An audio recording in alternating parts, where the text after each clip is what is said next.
Amma sagaleen kun dhaga'ama mitiire amma tuufuu nan danda'a.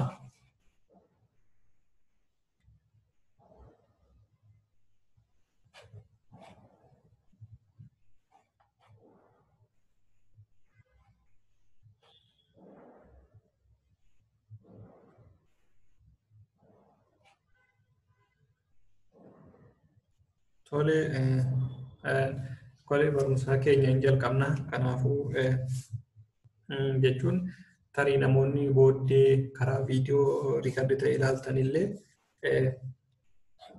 kanaaf isa sana akkaataa viidiyoon kun riikardi ta'e kanaan jechuun isuma amma karaa laayivii yookiin tamsaasuma kallattiidhaan barachaa jirru kana viidiyoo isaa riikardi isiniif goone waan ta'eef akka sanatti viidiyoo kan hordoftanii waan namoonni karaa onlaayinii yookiin karaa laayivii galanii argatan sana argachuu dandeessu jechuudha. Kanaaf barumsi kun kan qophaa'ee namoota qubee afaan Oromoo qixa sirriin barreessuu hin dandeenyeef ture kan qophaa'e. Haa ta'u garuu namoonni baay'een akkuma beeksistanii gatii qubee afaan Oromoo adda baaftanii hin beeknee fi kanaaf jalqaba warra qubee afaan Oromoo adda baasanii hin beekne irraa jalqabna jechuudha akka isaan qubee afaan Oromoo adda baafataniif. Kanaaf warri qubee afaan Oromoo adda hin baafanne yookiin immoo qubee afaan Oromoo hin beekne kanaaf barumsa kana suuta jettanii irra deddeebitanii hordoftanii haala salphaadhaan qubee afaan Oromoo adda baafachuu dandeessu jechuudha. Kanaaf tarii abdiin kutatina yookiin immoo hin nuffinaa irra deddeebi'aa shaakala haaluma salphaadhaan qubee afaan Oromoo adda baafachuu hin dandeessu jechuudha. Maaliif bocni qubee afaan Oromoo afaan biraarraa wanti adda isa godhu baay'ee salphaadha. Haala salphaan bocamuu hin danda'u. Kanaaf kutaa barnoota kana keessatti qubeelee afaan Oromoo meeqa akka ta'an isinittan agarsiisa. Dabalatas immoo akkasuma akkaataatti qubee afaan Oromoo boocnu isinittiin agarsiisa jechuudha. Kanaaf har'a akka kutaa barnoota tokkoffaa kana keessatti kan ilaallu qubeelee afaan Oromoo keessatti fayyadamnu kam fa'i yookiin isaan akkam fakkaatu yookiin immoo boca isaanii fi maqaa isaanii wajjin ilaalla jechuudha. Yeroo tokkottan boca isaallee maqaa isaallee sitti agarsiisa jechuudha. Kanaaf barnoonni kun akka barnoota tokkoffaatti yookiin immoo akka seensa yookiin jalqabbii barnoota kanarratti ta'a jechuudha. Kanaaf kun kutaa tokkoffaadha. Kanaaf afaan Oromoo keessatti qubeen yookiin immoo sagaleen dubbii akkaataa armaan gadii kanatti ta'a jechuudha. Isa kana tartiiban sagaleessuudhaan qubeelee afaan Oromootti ta'anii jira kana sagalee fi mallattoo isaanii al tokko sitti agarsiisa jechuudha. Kanaaf warri as ammana bira jirtan yoo akka carraa gaaffii qabaattan gidduutti yookiin wanti sagalee hin dhagaamne yoo ta'e sagalee keessan aanmiyuut godhanii natti dubbachuu dandeessu rakkina hin qabu sodaatana jechuudha. Kanaaf itti aansee amma kan ilaallu warroonni qubee afaan Oromoo adda hin baafanne suni akkaataan amma itti aansee sagaleessu kanaan na duuka yeroo viidiyoo kan argattan sagaleessuudhaan yookiin immoo isaan jedhe kana jechuudhaan qubee afaan Oromoo haaluma salphaan adda baafachuu dandeessu jechuudha. Kanaaf akkuma immoo yommuu sagalee san mallattoo isaallee maal akka fakkaatu ilaaluu dandeessu jechuudha. Fakkeenyaaf qubee jalqaba afaan Oromoo kan jennu isa kana inni kun A jedhama. Tarii na booddee shaakaluu dandeessu yookiin immoo jechuu dandeessu inni kun A jedhama. A jennee waamna jechuudha. Isa kana mallattoon isaallee akkaataa itti qubeeffamu booddee sitti agarsiisa. Kanaan mallattoo qubee afaan Oromoo yookiin immoo sagalee qubee afaan Oromoo A jennee waamna jechuudha. Ittaanee tartiibuma mana sagaleessaa deema jechuudha. Al sadiin sagaleessaa suuta jedheetoo kanaaf itti fuuftanii na booddee sagaleessuu dandeessu jechuudha. Warroonni qubee afaan Oromoo adda hin baafanne booda viidiyoo kana yommuu ilaaltan. Ba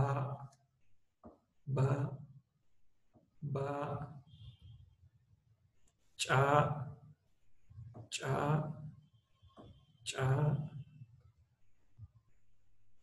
da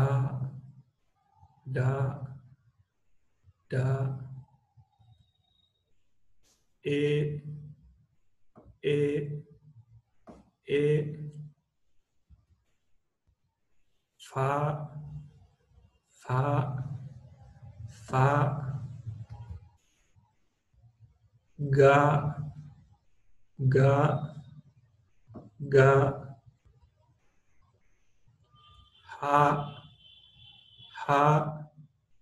ha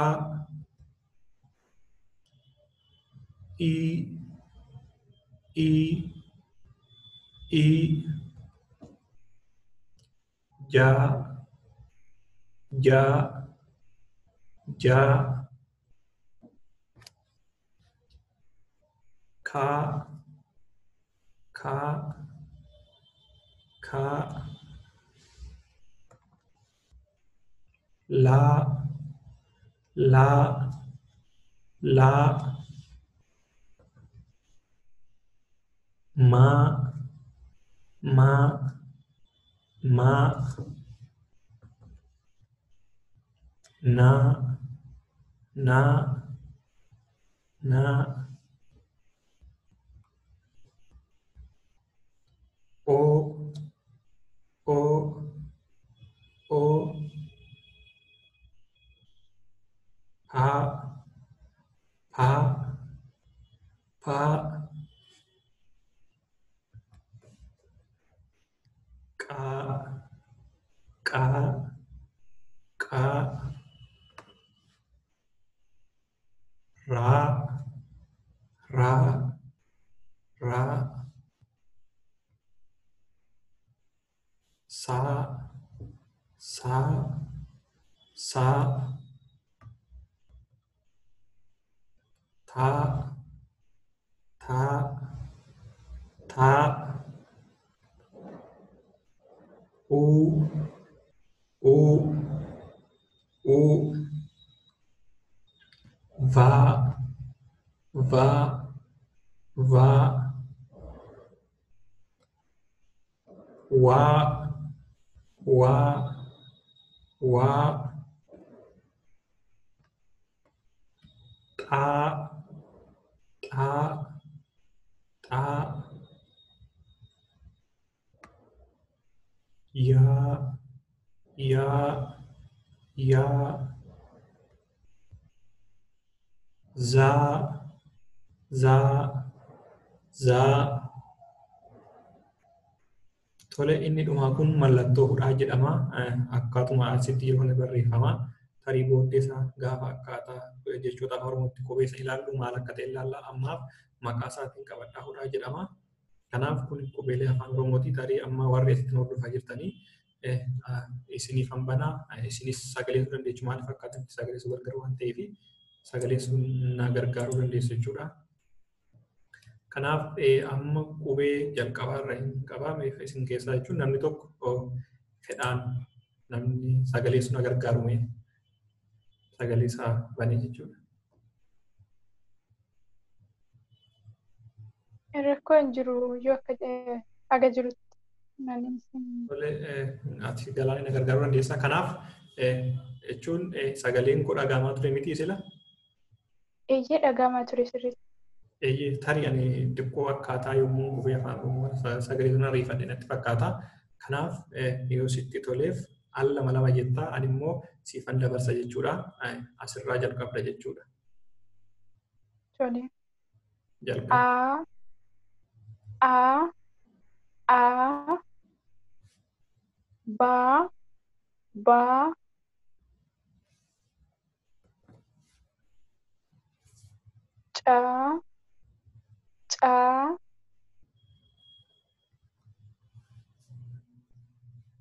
Ca Da E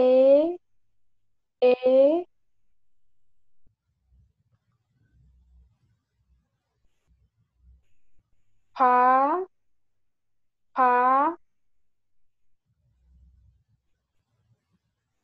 Ga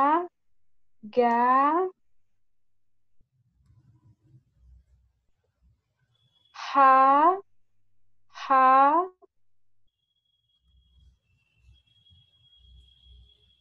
I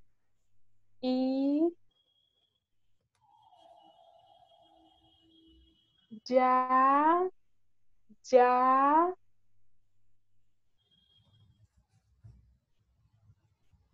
Ka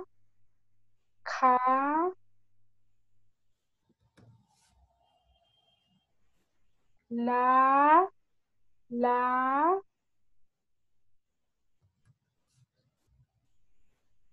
Ma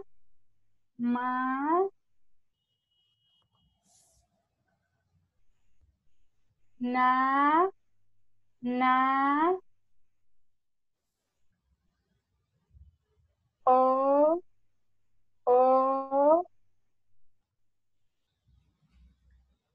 pa, pa, ka, ka, ra, ra, sa, sa, ta, ta, u,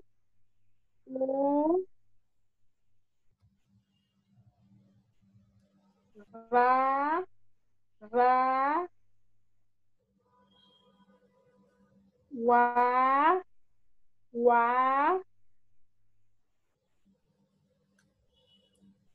ta, ta, ya, ya, za, za. Tolee, galatoon inni itti aanee jiru mallattoo hudhaati. Tole, atis galatoomii akkaataa gaariitti sagaleessite jechuun baay'ee bareechitee sagaleessite. Kanaafuu obboloonni keenya qubee adda baafatanii hin beekne haaluma salphaan akkaataa amma sagaleessine deebi'anii sagaleessuudhaan haaluma salphaan adda baafachuu danda'u. Itti aanee mee namni tokko jechuun sa'aatiillee akka baay'ee hin fudhanneef kan obsi ati mee al tokko irra deebitee hojjettaa duubattan si deebisaa tartiibuma akka amma jenne kanaan al lama lama jedhii maaliif obboloonni keenya haala salphaan akka hubachuu danda'an jechuudha. Kanaaf asirraa siin dafan dabarsaa al lama lama jetta jechuun akkuma galaanitti sitti dhaga'ama miti.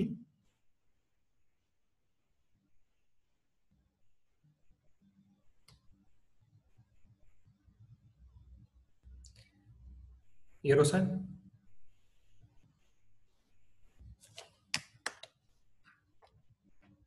tarii online irraa bahuu dandeessi.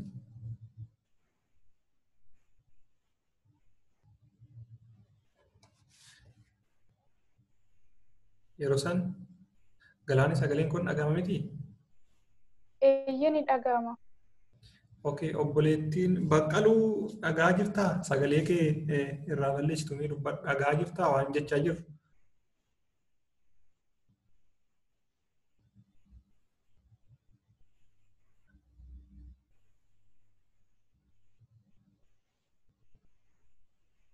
Akkaataan irratti buufattu illee dhibuu danda'a.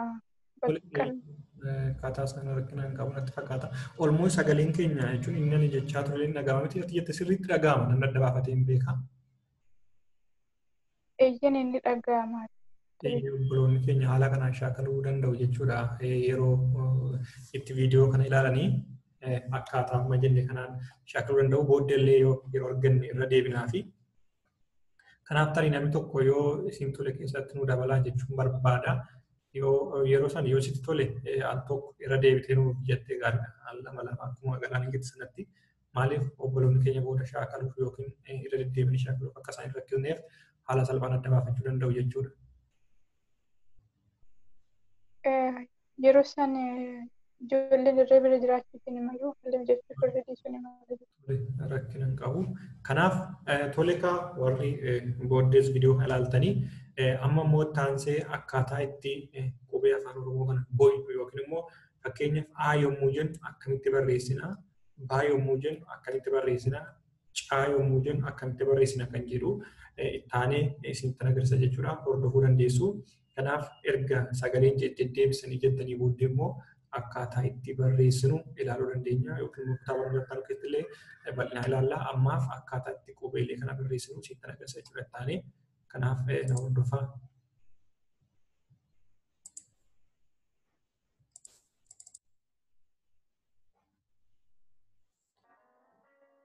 Tolekaa qubeelee afaan oromoo akkaataa amma asirratti argitan jirtan kanatti barreeffamaa iskiriin irratti barreeffama fakkeenyaaf amma kan barreeffamaa jiru baadha. caadha inni barreeffame. Inni nama barreeffamaa jiru kun immoo daa jedhama.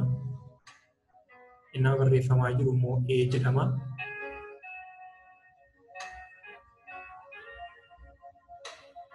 Inni barreeffame faa jedhama.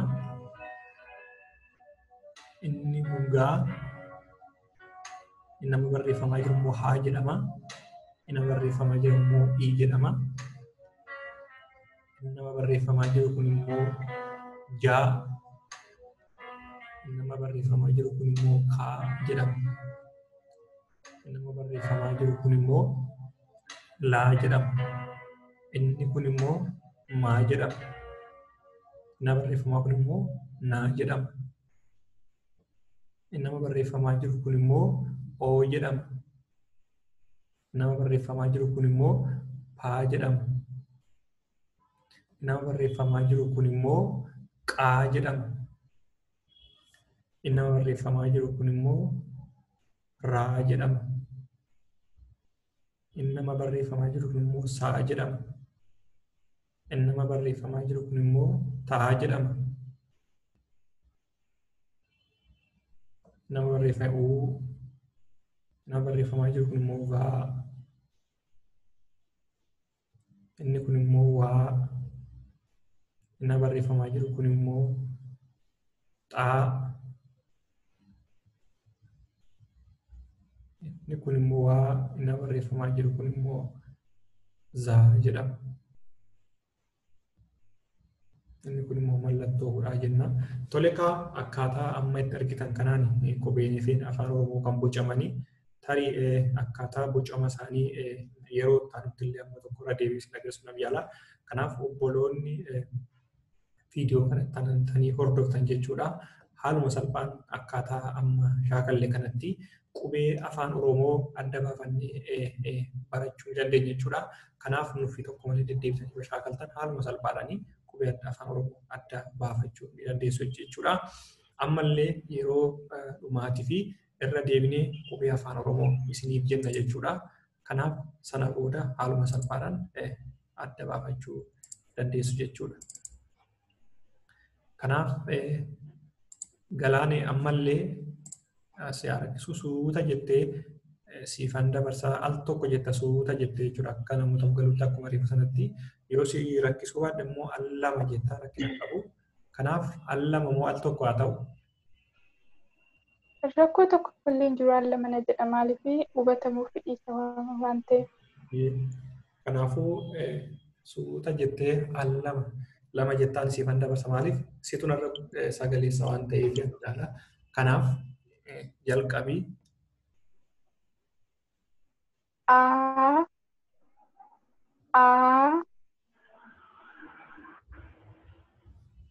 ba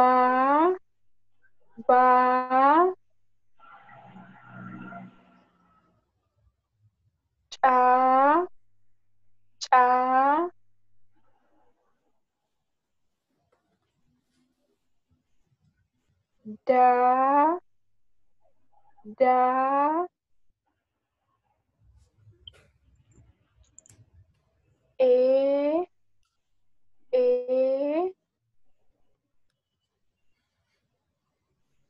a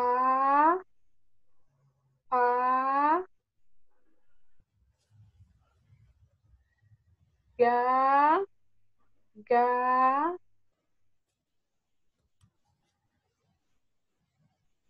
ha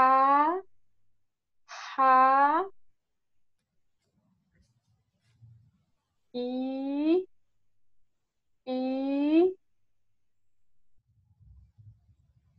ja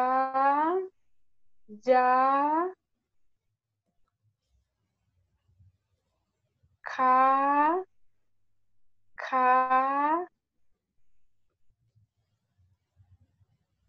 la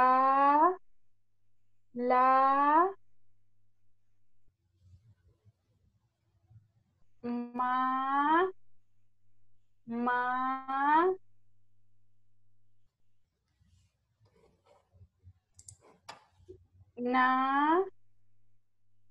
na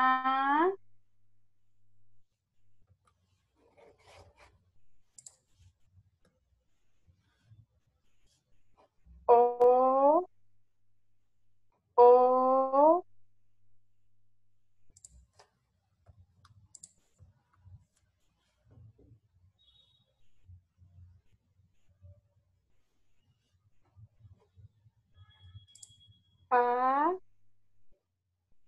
Ka,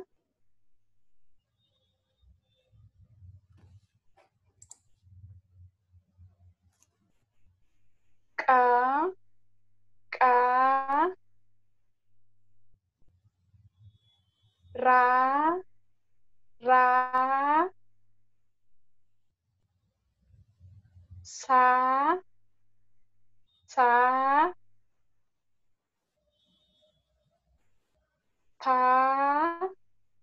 ta, u, u, va, va, wa, wa, ka, ka, ya, ya, za, za. Tole egaa inni kun mallattoo hudhaati. Galatoomi. Kanaaf warri amma dhaggeeffachaa jirtanis warri booddee dhaggeeffatanillee haala kanaan sagaleessuudhaani haaluma salphaan sagalee afaan Oromoo adda baafachuu dandeenya jechuudha. Qubee afaan Oromoo yookiin immoo sagalee afaan Oromoo yookiin dubbii afaan Oromoo keessatti gaafa gara barreeffamaatti jirru isaan kana fayyadamuudhaan akkaataa kanaan irra deddeebitanii shaakaluu.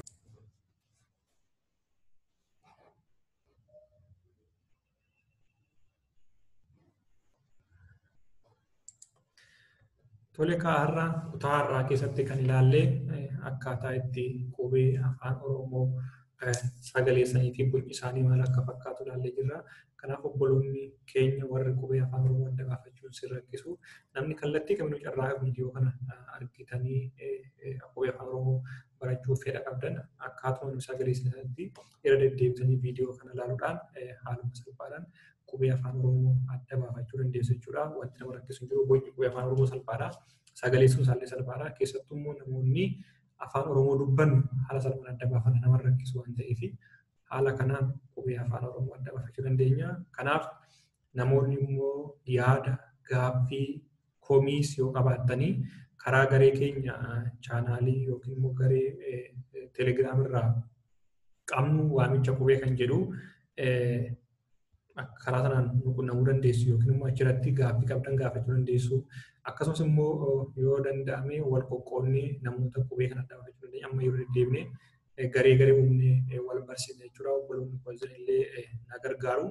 Kanaaf haaluma salphaan akka kanatti adda baafachuu ni dandeenya jechuudha. Kanaaf har'aaf kutaan barnoota keenya asumatti xumurama.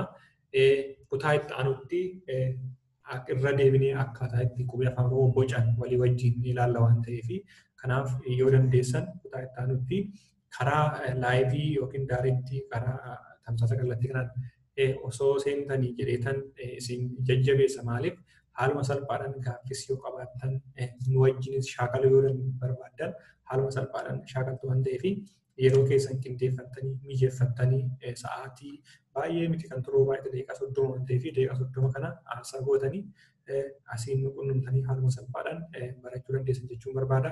Akkasuma immoo obboloonni keenya warri qubee baratanii barreessuu shaakaltan yookiin immoo warri osoo barreessaa jirtanuu xiqqoo barreessuun hirna qabdan yookiin dogongora uumtanii obsaa tonu eegaa obboloota keenya duuba jiran kana fiinnee isaan qubee barsiisnee sana booda walii wajjin deemuu dandeenya waan ta'eef isaan illee ganneen deemuu ani immoo akkuma yeroo darbe isinitti himeeyyuu garee lamatti qoodee barsiisuudhaaf xiqqoo yeroo gahaan qabu osoon silaa warra qubee baratu addatti qubee warra immoo barreessuu sirreessuu baratu isaan warra sirnaatu qalii baratu addatti qoqqoodee barsiisee baay'een jaalladha baay'ee natti tola ture garuu sababa yeroo gahaa waan hin qabneef akka kana taasisuu hin danda'u waan ta'eef kanaaf adaraan isiniin jedha namoonni viidiyoo kana deddeebi'aa ta'uu ilaalaa isiniin jechuun barbaada.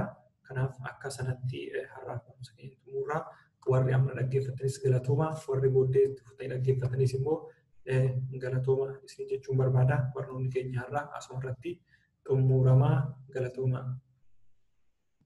Tole jechuun amma yaada qabdan yoo jiraate fakkeenyaaf yoo yaada qabaatte kanaan itti bu'uu dandeessaa sana booda waan dubbattu waan obboloota keenyaaf dhaamtu warra nama kamiyyuu jechuun viidiyoon kun yeroo kamiyyuu nan ka'a warra waggaa 10 waggaa 5 waggaa yeroo kan booda iyyuu ta'ee qubee afaan oromoon baranne haala salphaan viidiyoo kana hunduma isaayyuu keenya waan ta'eef namoonni haala salphaan hordofanii barachuu akka danda'an dhaamsa dabarsanii obboloota keenya warra qubee hin beekne akka isaan jajjabaatan haaluma salphaan baruu akka danda'an yoo dhaamsa qabaatan itti dandeessu jechuudha. Itti fufee galaanii. Baname? Eeyyee. Tole egaa obboloota koo obboloonni qubee waamicha qubee afaan oromoo jedhu jalatti kan argamtanii egaa kan iddoo kanatti walitti qabamnee fi akka barataniitoo boruu oddoo guddaa tokko keessan yookiis immoo maqaa keessan barreessitanii jaamummaa keessaa akka baatanii kanaaf iyyuu amma eeguu qubee kan eeguu ilaaltanitti ani dhugumanii kan ilaalee nan baraa jettanii abdii keessanii kutachuu ni dandeessu. Wanumatti dhiiseyyuu maali jettanii fa'aa carraasa guduunfitanii lafa keessuu kaa'uu dandeessu. Garuu akkasii miti obboloota koo jabaadhaa. Hinaaffaan isinitti haa dhagahamu. Yaa'u hani har'a garuu kananii akkatti qubee adda baasee haga tokko kananii barreessuu fi dubbisuu danda'u kana. Akkuma keessan kana nama homaa hin beekneen ture waa tokko iddoo namni dubbifatu nan dharraan ture akka namni nama biraa nyaatu inni tokko biraa beela'u. Nan suusa'an ture garuu hin danda'u.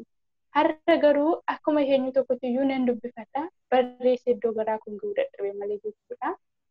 Kanaaf iyyuu isinis immoo hinaaffaan isinitti dhagahame dhuguma nan bara jettanii hona jettanii yoo kaatanii baruutii hin dandeessu. Wanti namaaf hin danda'amne tokko iyyuu hin jiru. Otoo wanti namaaf hin danda'amne hin jiraata ta'e hin uumamu iyyuu. Kanaaf iyyuu hinaaffaan isinitti dhaga'ame hinaaffaadhaan dhuguma kana gochuu hin danda'a iddoo akkasii ga'uu hin danda'a. Dhuguma baradhee maqaa koos nan barreessaa. Akkuma nama kamittiyyuu akkuma warra kutaa meeqa baratetti iyyuu munkaanii ormirreessaatii isaa gubee mana barumsaa deemee marmaaree yeroo isaa gubaatii ture ani garuu akka kanatti carraan argadhe kanatti fayyadamee dhuguma ani akkuma eenyu tokkotti iyyuu barreessuun qaba jedhaatoo abdii godhaa guduunfaa lafa kaa'aa jajjabaadhaa. Wanta isiniif hin galle immoo hin jiraata sirriitti isin dhiba yoo ta'e keessaan warra barreessuu danda'an dubbisaa. Namumti isinitti hirfatu tokkollee hin jiru. Wal barsiifna jechuutiin jaalladhaa jajjabaadhaa amilee guradhaa obboleessa keenyaafis amilee kennatiin jechuun jaalladhaa eebbifamaa. Namni biraa yeroo san faayoo waan jettu qabaattee tufuu dandeessaa yookaan immoo xumurra jechuudha. Tole. Galatooma hunduma keessan guddaan isin galateeffadha. Egaa obboloota koo warri barnoota kan hordofaa jirtanis jajjabina guddaa akka qabaattan hirmaannaan keessan daraan akka dabalu dhaamsa koo dabarfachuu barbaada. Sababni isaayyuu namni baratee ittiin biddeen nyaachuu yookaan mindaa ittiin godhachuu qofaa fi miti barnoota jechuun iyyuu wayii adda baafachuu wayii beekuu dura abbootiin keenya haadhotiin keenya warri durii qubaan mallatteessaa turanii nun immoo carraa amma argannetti babal'ina teekinooloojii irraan kan ka'e namoonni baay'een qubaan mallatteessuu wanti kenname tokko waan argan dubbisuu dhabuurraatii fooyya'anii jiru. Nunis immoo har'a carraa arganne kanatti kaleessa sababa adda addaatiin carraa barnootaa argachuutti yoo baattan iyyuu har'a immoo karaadhuma argattan kanaanii carraa kanatti fayyadamtanii jireenya keessan wayii beekuun iyyuu wayii barreessuun iyyuu wayii dubbisuu danda'uun iyyuu jijjiirama guddaadha wayii beekuudha waan ta'eef barnoonni isaa kilaasii lakkaa'an qofa miti. Kanaaf iyyuu baradhaa jajjabaadhaa hirmaadhaan isiniin jedha abdii immoo kutiina yeroo gabaabaa keessatti wayii baruu dandeessu warri barachaa jirtan viidiyoo kanarra deddeebitanii yoo ilaaltanii torbee tokko ta'uun guutiin adda bafattanii beekuu dandeessu. Isaa booda immoo isatti fufee baratus akkasumatti hin bartu yeroo gabaabaa keessatti waan ta'eef jabaadhaan isiniin jedha. Warri immoo ammayyuu dhufuudhaaf jirtan yoo fedha qabaattanii koottaa jabaadhaatti baradhaa wayii adda baafachuudhaaf jijjiiramni wayii akkasiin irratti dhufu barnoota umuriin hin daangessu haalli hin daangessu haala kan daangessu immoo carraan bareedaan kun argameera waan ta'eef hundumti keessan iyyuu of kennaa of fedhii qabaadhaa ofitti amanamummaa qabaadhaati kottaa baradhaan isiniin jedha. Obboleessa keenya yeroo keenya kennuuf kennitee obbolootaaf carraa bareedaa kan abbanuu keetiif guddaa si galateeffannaa. Galatoomii hunduma keessaniif Galatoomaa isiniin jedhaa carraa gaariin isiniif hawaa jabaadhaa.